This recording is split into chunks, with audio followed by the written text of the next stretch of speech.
I'm here with Chris of Acid Mammoth. How you doing today, man? Hey man, thanks for having me. Really happy to be here. Everything's all right. Let's start at the beginning of Acid Mammoth. What got you into music in the first place, and were there any kind of previous bands that you were in before Acid Mammoth? Yeah, sure. Actually, my dad got me into music because he's been a rocker since the 70s. So, of course, when he had a son, he would introduce him to the same music. When I was a kid, I remember my dad's vinyl records. He would play Black Sabbath all the time, and this was actually my introduction to rock and metal in general. With Sabotage, which is actually my favorite album by Sabbath. And then it went on from there, mate. I was introduced to a lot of bands and started listening like a maniac, and it became my life. As far as previous bands are concerned, me and Dimos, our bassist, we used to have this black metal band. We had it for like 10 years. Oh Uh, wow! What was yeah, what was the name of the band? Nepenthes in Greek. I don't know, a lot of people from abroad called it Nepenthes. It was a Hmm. black band. No, we started this band when we were 15 years old, when we were just Right. kids together. Yeah, but then it didn't go anywhere and it stopped being fun for us. So we moved on because also we didn't really like the black metal scene in Greece. It was really toxic. So we wanted to move on anyway from that band. And we were listening to lots of doom metal. So forming a doom metal band was just the logical thing to do. And actually, it was the best musical decision that we made together to form a doom metal band. That's the one thing I always really respect about the whole Doomstoner site community is that everybody's very welcoming and everybody's really nice. Because I have been in other music scenes and there are just so many self-pretentious dicks in there. Yeah, But this particular thing, it's been awesome. yeah, exactly, mate. It's well, comparing the black metal scene with the stoner doom psych scene, it's like comparing day and night, man. It's completely different in every really aspect, not just the music. It's not just blacksmiths and slow riffs on the other side. The fans are different. The bands are different. Everyone is different. I mean, from the smallest thing, you can upload a smiling picture on your Instagram account, and no one will, no pretentious asshole is going to criticize you. Well, you're smiling. You're not true black metal musician. You're smiling. You should be serious all the time. Yeah, Doom and Stoner doesn't have that, and it's great. It doesn't have pretentious, wannabe, serious people who are just toxic and they're waiting for every opportunity to stab you in the back. Everyone is friendly. Is supporting each other, and everyone Right, is, exactly. and that's what's very different from prior experiences. When you started, I assume you started with the self-titled album, if my Yep. chronology is right. Mhm. And what did you do that album before or after Heavy Psych Sounds? Before Heavy Side Sounds by 2 years at least. Mostly like a project, like something fun to do with Vimos. We were jamming one day with Vimos. We are jamming like every week or so. So we saw that we had some really nice ideas that could be very well implemented in a doom metal band. And we said, man, let's do this. I mean, that's really cool. So from the get-go, we didn't look for a label. We just recorded this album, the self-titled. My dad joined the band then as a guitarist and recorded the guitar. Oh, wow. Yeah, and so to tell you the truth, well, we searched for a label for our first one, but no one was interested at that point in time. So we released it exclusively on Bandcamp, exclusively digital. And that's Okay. was for 2 years or so, just Bandcamp. But then we recorded our second album, Under Acid Hoof, and we Right. contacted Psych Sounds, and they really loved the album, and we signed pretty much afterwards. So there's like a huge contrast between doing it all yourself and then being actually with a label like Heavy Sex Sounds. Oh, yeah, exactly. First of all, with Heavy Psych Sounds, we got something physical to hold in our hands, man, and watch it in like a shit ton of colors when it comes to vinyl.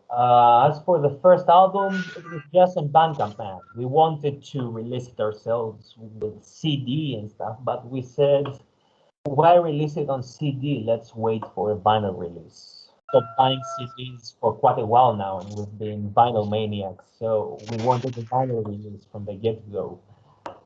But Heavy Psych Sounds released our debut actually this year. uh, they pressed it on vinyl and CD alongside Caravan, our new album. And that was a really awesome thing to see our first ever attempt to record something doomy get released on vinyl. In releasing Caravan, what were like the differences as far as the songwriting and recording process as opposed to like the self-titled or even under Oh, Acid Hoof? it was really different, completely different. The whole production of Caravan has been different from the songwriting process itself to the last touches of mastering. It has been really different because actually the songwriting process of Caravan is closer to how the self-titled was created rather than Under Acid Hoof, which is in our houses because Athens was in a state of total lockdown in 2020, right after Under Acid Hoof was released. So we couldn't meet in the studio to rehearse our ideas. So we had to just write songs at home, man, and record them as soon as the lockdown was lifted. And that's what we did. So from the get-go, it was a really different approach to creating an album because it wasn't created from the studio. First, it was created at home. You released the Doom Sessions split with 1782. And yeah, what was it like, doing all that and still being able to put out content during the pandemic?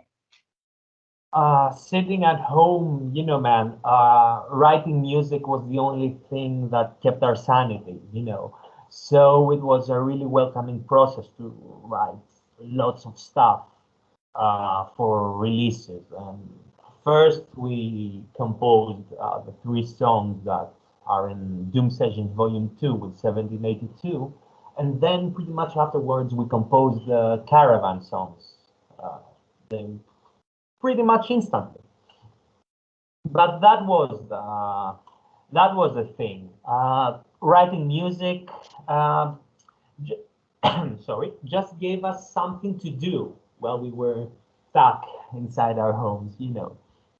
What kind of gear you mess with, man? We're using orange, me and my dad. I use an orange crush, and my dad is using an orange dark terror. Um, Okay.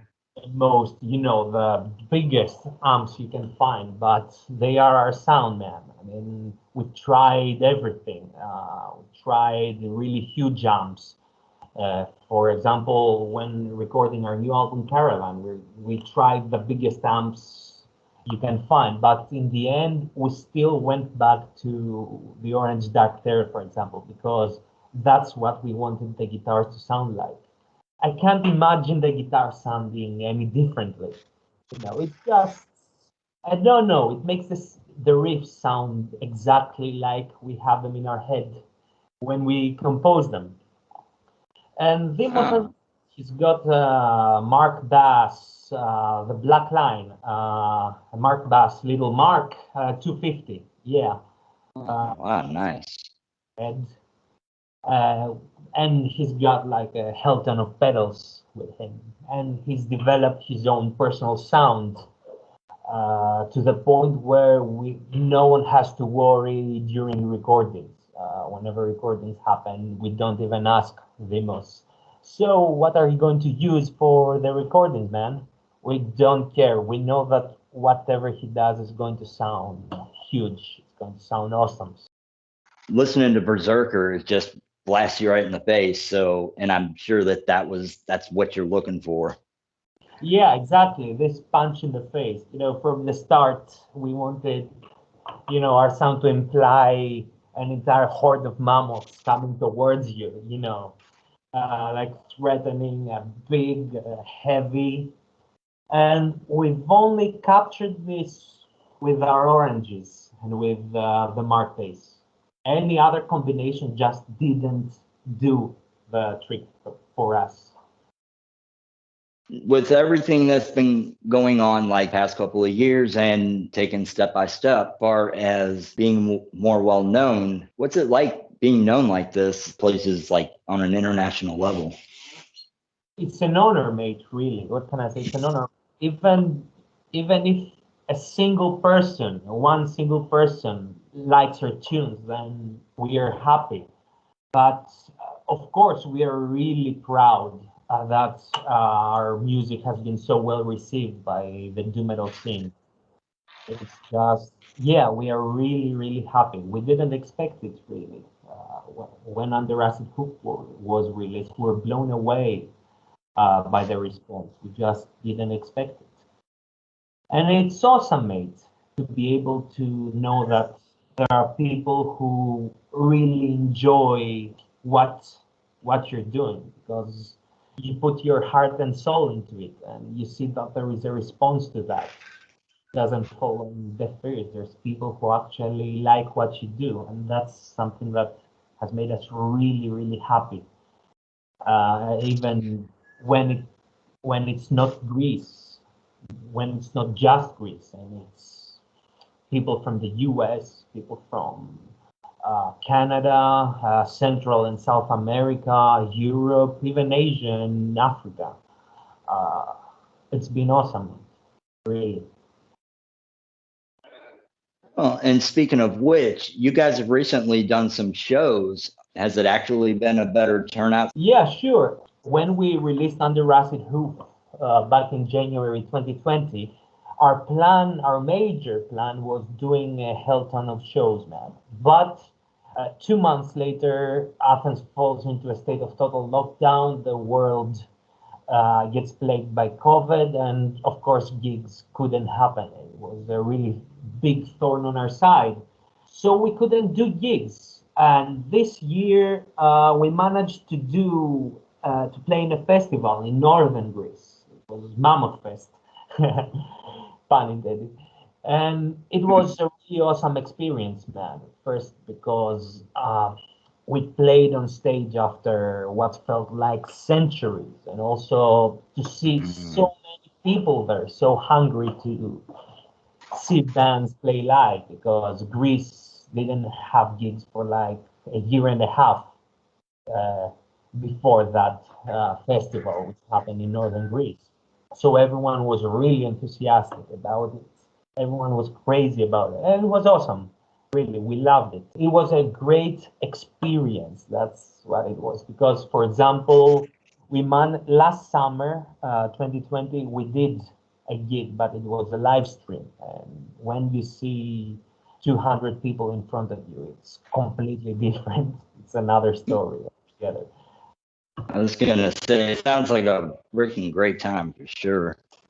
Yeah, yeah, it was a great place as well. It was in Kavala. It's a city in northern Greece, and just everything is beautiful there. Like, of course, it was hot as hell because it was in the middle of the summer, but that didn't let us down. It was awesome, really. I fear for September because it is being said that we may go into lockdown once again. So I really don't know what to say. So we enjoyed it while it lasted before we fall again into the same shit, you know. Well, let's hope that it doesn't get to that. Do you have any kind of future plans either way? Like even if you go into lockdown, there you got a plan B. Our major plan was touring, and we really cross our fingers that we won't go into lockdown and we will be able to tour because HPS, our label Heavy Psych Sound, has announced a tour with us and 1782 in Europe, and we really hope that it goes as planned because it will be awesome touring Europe, seeing the world like that, and of course side by side with 1782, who are a freaking amazing band. Man. I really like this vintage horror occult style of theirs, you know. Oh yeah. And their new album has been killer, just killer, and the first one. What kind of influences goes into your lyrics of the songs that you do? I know that it kind of has that same type of theme as far as occultic and black references. Well, actually, we are very big horror movie nerds, and that has Ah, definitely influenced the way we write lyrics. It's not so prevalent. I mean, we don't talk about this movie by John Carpenter or that movie, that Hammer horror movie, but it has definitely right. influenced the way we think and the way we write. And there has also been literature that has influenced us, like Lovecraft, uh, Robert E. Howard, which is not horror. What's doomier than Conan? I mean, but Right. No, no doubt. yeah, and lots of really nice sword and sorcery novels, sci-fi novels. Yeah, mostly geeky stuff. Uh, yeah, that's No, what. but it's not geeky if you can actually put some imagination into it. Yeah, of course, of course.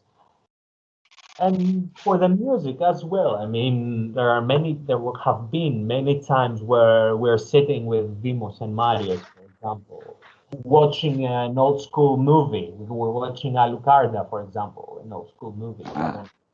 And pretty much after that, just the vibes of the movie alone just gave us inspiration to jump, man, because that horror feeling, that occult horror movie feeling just gets us going every time.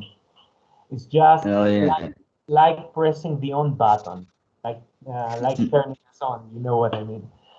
Oh, I know exactly what you mean there, bro. What's your favorite horror movie? Really difficult question. I mean, How about like a top five?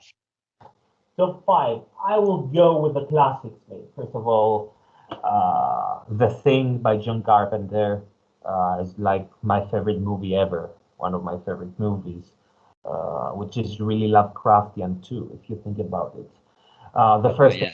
movie is also got the same vibe, but it's in space, not in Antarctica. What else? The Fog by John Carpenter is a really amazing movie. Um, I will go with Evil Dead, which is also a bit funny as well. Oh, Uh, you got good those taste. three movies, yeah, Army of Darkness, Evil Dead 1, Evil Dead 2, awesome Norwegian movie, Let the Right One In, for example, which I've been watching like hell for the past week or so. But yeah, depending on what day you ask me, this list will be completely different. You know what I mean? Because I really Oh love yeah. a lot of movies, yeah. Uh, Sure. So that was top five, for example. Yeah, what kind of music have you been into? Like any kind of albums that you're looking forward to? Haze Maze have just recorded a new album, the Swedish band. Their Oh, third. okay. I'm really looking forward to listening to that because their last one was just killer, man. So really looking forward to that album. And I haven't listened to a single note. Also, the Norwegian band Kalel have just released a really stellar album called Dark Majesty, which is an awesome album. The Hippie Death Cult, the new album by Hippie Death Cult, who are our label mates as well, was also Yeah. a listen of mine. Uh, yeah, what else? And I've also been into soundtracks and 70s rock stuff because I don't know, as soon as summer hits, I just press the 70s rock button. I don't know why. Maybe I've associated it with my holidays where I go and it's playing 70s rock everywhere. So yeah, that's maybe it. I was listening to a lot of Uriah Heep the other night, Blue Oyster Cult, all the classics. Oh yeah. I was always and still am a huge fan of like the 60s, 70s, like folklore type of rock. Have you ever listened to Jonathan Round's version for Sympathy of the Devil? No, I don't think I have, but thanks for the Mm. suggestion. I will check it out for sure. I'll send you a link to it, dude. You would freaking love it. Yeah, thanks, man. Anything you send me, for sure, everything is welcome. I'm always looking for new stuff to listen to all the time. So yeah, by all means, Yeah. go ahead and send me. Oh yeah, it's if you're into the horror scene, this is like the creepiest version you will ever hear, honestly. All So right, yeah, I'll um, definitely send that to you. you got me interested right now. Yeah, sure. Is there anything else that you would like to add, man? Any kind of shout outs, anything, anything? Hell yeah, sure, mate. First of all, thank you for having me on your podcast. I'm really honored, man. So I really appreciate it. And also, of course, to anyone listening, I would really like to thank everyone for your support this past year. It's been amazing. We're really honored for that with our albums, listening to our music, sharing our tunes, reaching out to us, saying hello. We really appreciate it. So thank you. Thank you from the bottom of our hearts, the four of us. Thank you. You're very welcome, even on behalf of the community. You're welcome, man. We'll go ahead and we'll let you go here. You And have yourself a nice night, man. you too, mate. You too. And all the best, of course, with your podcast going forward. Oh, thank you. You take care. Oh, you too, man. Cheers.